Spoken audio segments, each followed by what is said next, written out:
Good morning, all of you. In today's session, we are going to start with the 10th standard chemistry and physics. Unit 10, electromagnetism, series number 2 is going to be discussed. In the earlier session, we completed what is the introduction to the electromagnetism, and we recollected all the information, whatever we gathered in the previous classes and even previous sessions. So all those topics were completed. In addition to all these, unit number 1 to 9, entire detailed explanation available on the channel called World of Competitive Chemistry. Now let us enter into this series number 2. So here we are going to start series number 2 with the activity called let's do this science experiment. Activity number 1, which is based on Oersted experiment. Just now we completed, in the previous session we completed. So who is this Oersted, and what extent he made his effort in order to elevate that electromagnetism, and how extent it paved the way for the new inventions. All these topics were completed in the series number 1. Now we entered into Oersted experiment. Take a thermocol sheet. Thermocol sheet was taken here. Fix two thin wooden sticks. Wooden sticks were taken here, and the height of 1 centimeter, which have smaller slit of top of their end. So here we are taking, these are the devices which are required for the performance of this activity number 1. And it is taken like this. This is a cardboard where two sticks were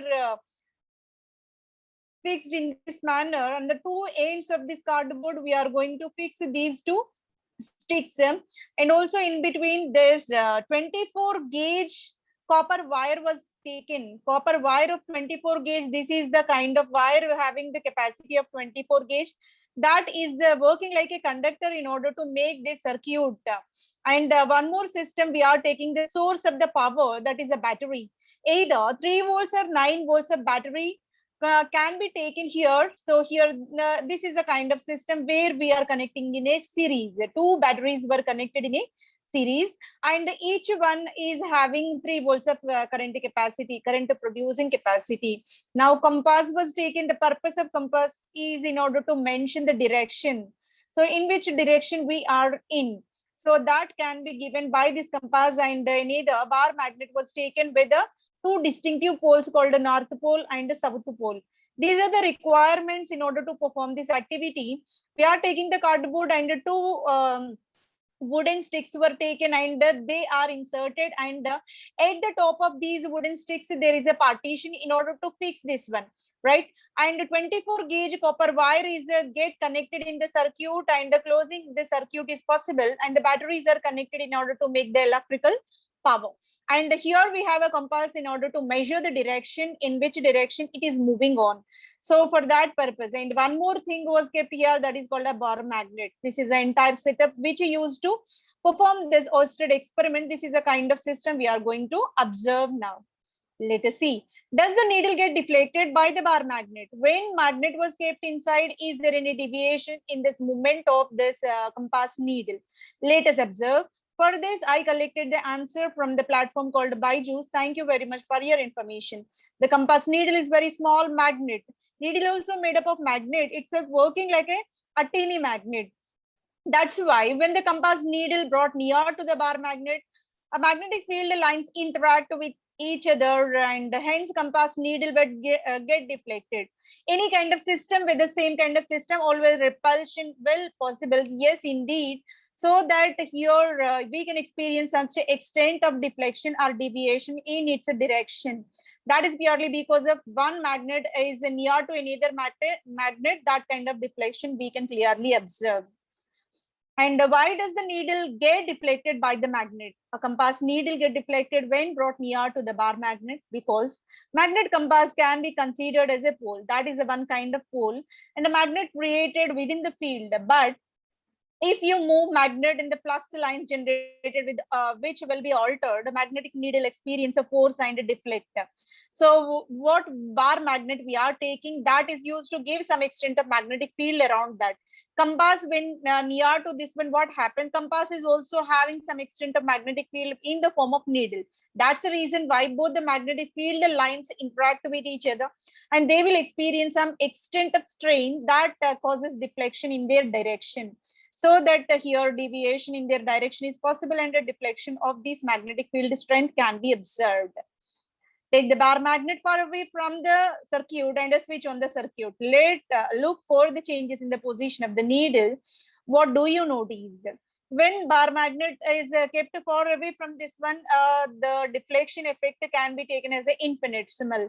Not much effect, not much deviation can be observed because here the bar magnet effect is somewhat minimized, so that here effect deviation will be some extent minimized.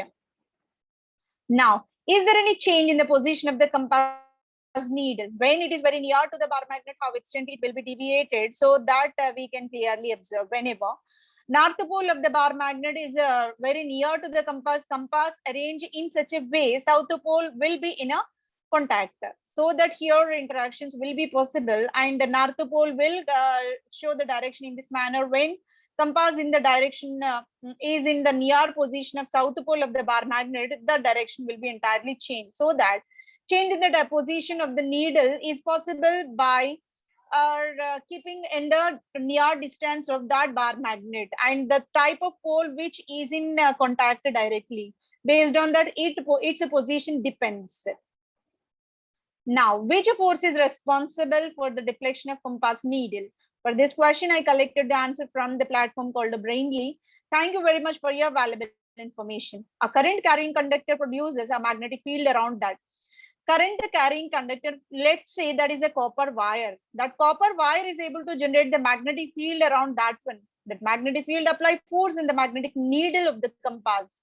Whatever force generated around that needle, around that conductor, that used to affect the magnetic field of the needle as well, so that needle shows the deflection. So already we are experiencing some extent of magnetic field around that conducting copper wire, and when it is in near to the compass also exhibiting that magnetic field strength in the form of needle, that is a teeny magnet, so that both the field lines will interact, so the deviation in the compass needle direction is possible. Does the current carrying wire apply the force on the needle? Does the current carrying wire apply the force on the needle? Obviously. I collected this answer from the platform called a Topper. Thank you very much for your valuable information. The current carrying conductor produces the magnetic field around that. A magnetic field applies the force on the magnetic needle of the compass, so that here needle shows the deflection. Because of that force applied, because of this force applied by the magnetic field generated around the conducting material, then only that show the impact on the needle, so that here deflection is possible. Whatever question they ask with, that is applicable. Force on the needle, yes, absolutely. So here, this is called a conducting wire, let's say copper wire, and when compass is very near to this one, that show the deviation because of force applied by this conducting wire. What do we call this force? Recall the idea of field forces in class 8. So these forces are called magnetic field strength forces. The force is nothing but any unopposed will change the motion of the object. A force can cause the object with a mass change in the velocity to accelerate. Force may be either push or pull can be taken. And here also force operated by this conducting material. And that force topic already completed in the earlier class 8. So force is nothing but the amount of energy which used to unoppose and which used to change the motion of the object.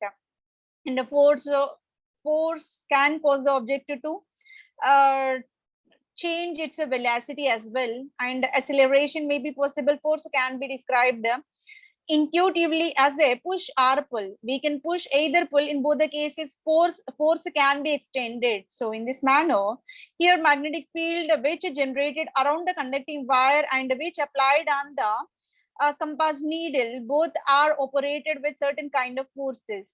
Forces operated in between, and force is defined in detail here. Now, in order to understand the reason for the deflection, the compass needle with a no bar magnet near it, we need to understand the idea of magnetic field, how the magnetic field is generated, and what is the influence of electric field and the magnetic field.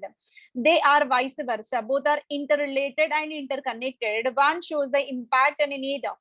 So both are perpendicular to each other. So that effect is explained in detail in the further sessions. And by this, we completed the session number 2. Hope this session will be helpful for your preparation. Thank you very much for your consistent listening. Thank you, one and all.